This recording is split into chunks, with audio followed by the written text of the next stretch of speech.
నేను నీకు సహాయము చేయుదును. ప్రభువునందు ప్రియ సహోదరి సహోదరులారా,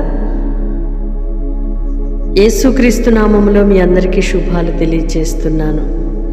గడిచిన ప్రతి క్షణము ప్రభు ఆయన కృపలో మనలను కాపాడి భద్రపరిచి మరొక నూతన దినాన్ని మన జీవితంలో అనుగ్రహించినందుకై యేసయ్యకి థ్యాంక్స్ చెప్దామా? నేను నీకు సహాయము చేయుదును అని ప్రభు మనకు అభయమిస్తున్నాడు. నీవు ఏ నిస్సహాయ స్థితిలో నిలిచి ఉన్నావో, ఏ అక్కరలో నిలిచి ఉన్నావో, ఏ సమస్యలో, ఏ బలహీనతలో నీవు నిలిచి ఉన్నావో, నా దేవుడు అంటున్నాడు, నేను నీతో కూడున్నాను, నీకు సహాయము చేస్తాను అని. మనుషుల సహాయము కోరితే కొన్ని సందర్భాల్లో, కొన్ని సమయాల్లో వారి సహాయం మనకు అందకపోవచ్చు. ఒకవేళ చేసినా అది సంపూర్తిగా ఉండకపోవచ్చు.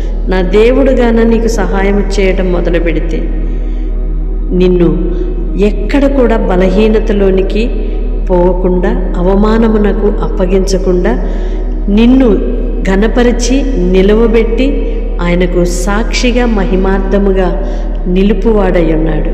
నా దేవుని మహా శక్తి కలిగిన ఆయన సహాయము, ఆయన చేయి మనకు తోడుగా ఉంటే ఇంకేమి దేనికి భయపడాలి? దేనికి భయపడనక్కరలేదు. సమస్తము చేయగలిగిన దేవుడు మన పక్షమున ఉన్నాడు కనుక ధైర్యముతో అడుగులు వేయుదుముగాక. ఆమేన్. పరిశుద్ధుడు అయిన దేవా, ప్రేమ కలిగిన తండ్రి, మీ స్తోత్రాలయ్యా.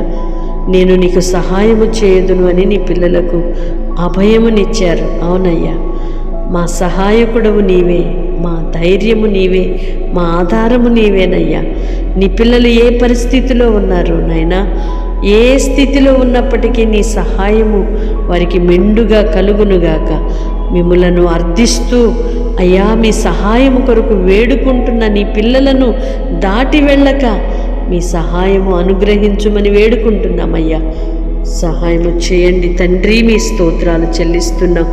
నిస్సహాయకులుగాను నాయన, నిరాధారులుగాను, ఒంటరిగాను నాయన నిలిచి ఉన్న నీ పిల్లలను బలహీనులుగా విడిచిపెట్టక మీ మెండైన కృప వారికి తోడుగా ఉంచి నడిపించి ప్రతి పరిస్థితిలో చాలిన దేవునిగా మీరుండి నడిపించుమని యేసయ్య నామములో ప్రార్థిస్తున్నాను తండ్రి.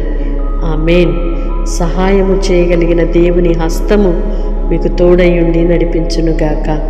వాగ్దానం రిసీవ్ చేసుకొని తప్పకుండా ఇతరులకు కూడా షేర్ చేయండి.